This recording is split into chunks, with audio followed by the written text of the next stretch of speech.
They say the most profound lessons aren't found in the pages of a textbook or the hollow glow of success. Sometimes, they are found in the breath of silence, in the weight of stillness, or the simple unfolding of a petal. This is Anna's story, and perhaps, it is yours as well. At 17, Anna was a force of nature. A top student, a champion, a relentless high achiever. Her life was a blur of back-to-back classes and successive exams, always striving to be first. Yet, despite being at the head of every list, she felt like she was falling behind. She was exhausted. Sleep became a stranger, and the bright, effortless smile she once wore had faded. Her mind was a captive, always chasing the next horizon. One evening, noticing the light fading from her daughter's eyes, her mother said, "Anna, summer is here. Go spend it with your grandmother in the village." Anna's brow furrowed. "Grandma's? But there's no Wi-Fi, no Netflix, none of my friends." Her mother offered a knowing smile. Perhaps that is exactly the point. Upon arriving at her grandmother's cottage, the world seemed to shift into a lower gear. Gone was the roar of traffic and the insistent chime of notifications. In their place was the song of birds, the heady scent of damp earth, and a quietude so deep it felt tangible. Her grandmother gathered her into a warm embrace. "My little butterfly," she murmured. "You've finally flown home." Anna let out a weary laugh. "I think I feel more like a tired bee, Grandma." "Well then," her grandmother replied, "it's time this bee learned how to rest in the garden." The next morning, Anna was awakened at 6 o'clock. "Come," her grandmother said, leading a groggy Anna to the backyard. In a quiet corner lay a modest flower bed. Her grandmother handed her a small watering can. "This is your task now. Water these flowers every day. Speak to them. Watch them." Anna blinked, confused. "That's it? Just water and talk to plants?" Her grandmother nodded. "Yes. And then, UW. 8. At first, Anna went through the motions out of duty. Water, weed, sit. Water, weed, sit. But slowly, the rhythm of the garden began to work its alchemy. She noticed a tightly wound bud gradually surrendering into a bloom. She watched a butterfly alight softly on a leaf, as if the world had all the time in the universe.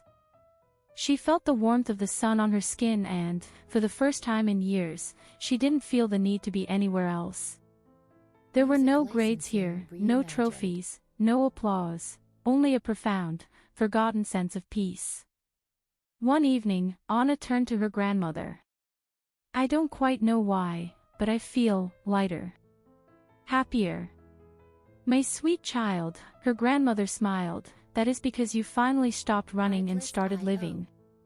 She paused, her gaze settling on the soil. "Let me tell you a secret, life is not a race, it is a garden. You cannot force it to grow, you can only nurture it. These flowers didn't bloom because you demanded it. They bloomed because you showed up every day. You gave them water, sunlight, and time." She shared 3 truths with the girl. A farmer plants his seeds and waits. He does not shout at the earth to hurry, he trusts the earth to know its time. And eventually, the harvest comes. A bird weaves its nest one twig at a time. It is not built in an hour or a day, but through the steady patience of care. A mother carries her child for 9 months, because life, real life, cannot be rushed. Beauty requires its own time.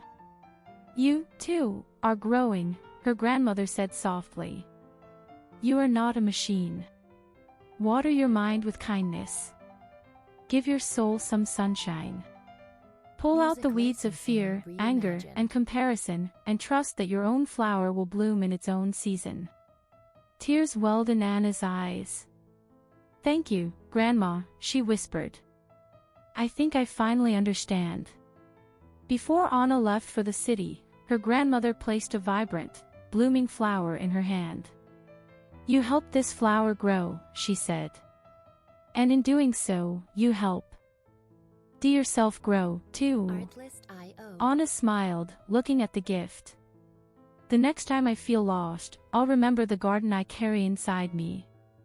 In a world that demands immediate results, we must remember that true growth is a slow, sacred process.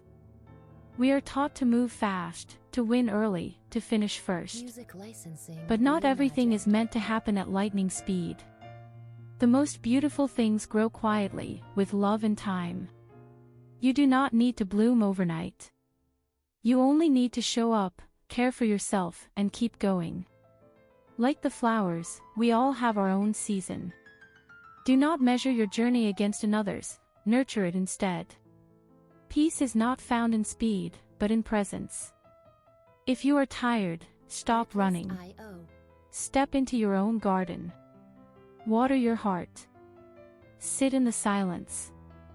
Slow down. Breathe. Trust the process and wait for your bloom. When it finally arrives, it will be more magnificent than anything you could have ever rushed, for sometimes, the quietest seasons grow the strongest roots. 2 hours 33 minutes and 3 seconds, loaded text from file.